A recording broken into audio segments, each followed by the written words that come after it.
Good morning and welcome to the 6th Annual St. Paul Federation of Teachers Professional Conference. My name is Mary Catherine Ricker, and I'm a middle school English teacher who currently has the honor of serving as president of the St. Paul Federation of Teachers. I'm also a mom of 2 St. Paul Public School students, and I'm a citizen of the city of St. Paul. And that's just part of the story about me. The St. Paul Federation of Teachers is a union of 3,600 teachers and education support professionals. We were the first teachers union in the country to go on strike in 1946. We went on strike for better schools. For example, like an agreement that teaching and learning could not occur in the boiler room in the basement of a school.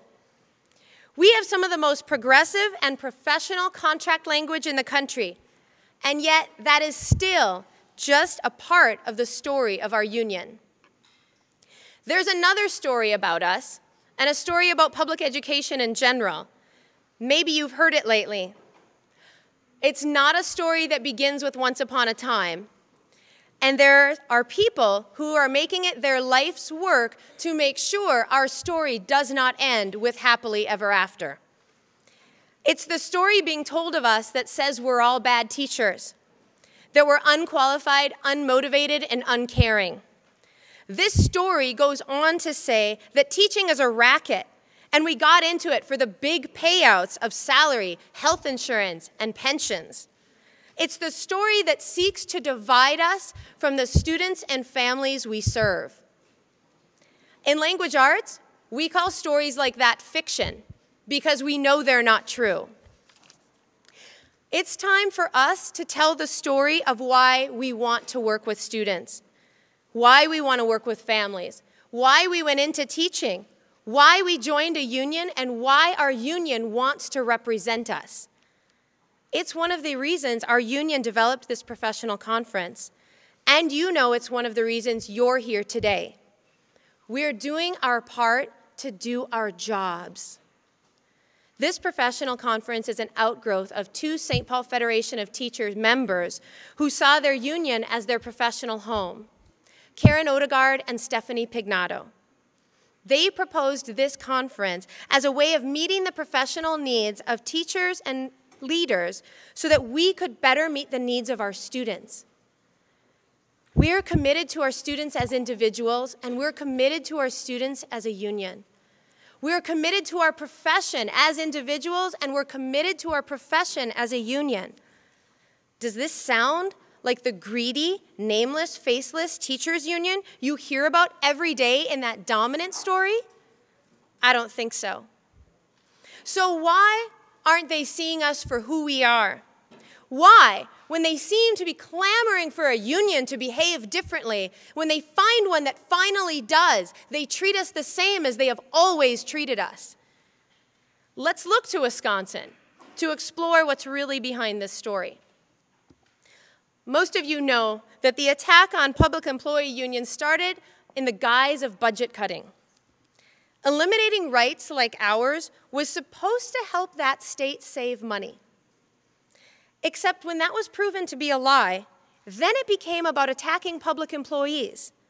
Again, getting rich by teaching students or repairing roads? I guess. When the public didn't want their friends and neighbors who were public employees attacked, then it became about unions. As if the union made up of workers was somehow divorced from the workers who made up the union. So finally, it just became about attacking working people. But we all know in the end, it was about power. And I can guarantee you, it was not about sharing power with you. It was about taking away your power. Your power to be a professional. Your power to improve your profession. Your power to make decisions to better meet the needs of kids. Your power to join the middle class and live out your vision of the American dream. Your power to share power with other working people. And your power to shape the future of this country for our students and their families. Well, that was the story of Wisconsin. The same is true of the story being told in Minnesota, even if it looks a little different here. Scott Walker may have gone for the jugular vein, but the discussion in Minnesota, the decisions that have been made, and the 16 different bills introduced this week in our own legislature, simultaneously introduced to destroy our work and our union's collective bargaining rights, threaten us just as much. So what does labor want? Samuel Gompers was the first president of the American Federation of Labor, and he historically answered that question by saying, "We want more schoolhouses and less jails, more books and less arsenals, more learning and less vice, more leisure and less greed, more justice and less revenge. In fact, more opportunities to cultivate our better natures." And what do we say in the 21st century? What would we say if we had decision makers and public officials in the room with us right here, right now? We want the St. Paul Federation of Teachers to be trusted. Our local union is already leading the way in teacher quality and in responsibility to our students and our profession. We want our members to be seen as a resource with the expertise to improve public education. When you trust educators to be part of the solution, those solutions are bound to succeed. What we need are decision makers to step out of the story being told about us and see us for who we really are, the role we can play, and how we can contribute. See more of us as professionals who are dedicated to meeting the needs of our students, and less of us as veteran teachers who cost too much to keep. See more of the role we can play in designing and supporting continuous growth in our profession, and less of the bad teacher campaign designed to discredit all of us. See more of how we can contribute to improving teaching and learning, and less of that false label of status quo. We need more of public officials who will lead the way with us, and less of public officials who want to do things to us.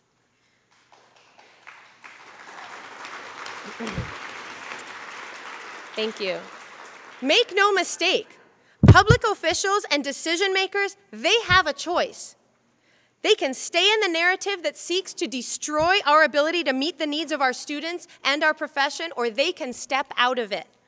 Stepping out of it means solutions that include our ideas. Staying in the lie about us means that our ideas are completely left out and our expertise is completely unvalued. Stepping out of the lie means that decisions will be driven as close to the classroom as possible, where they will be more relevant to the students we serve. Staying in the lie means that decisions get made entirely by adults who have no direct responsibility to students. Ultimately, stepping out of the fictional story told about us means that decision makers and public officials who do join us are committed to solving problems rather than just winning fights. And we know that that's good for all of our students.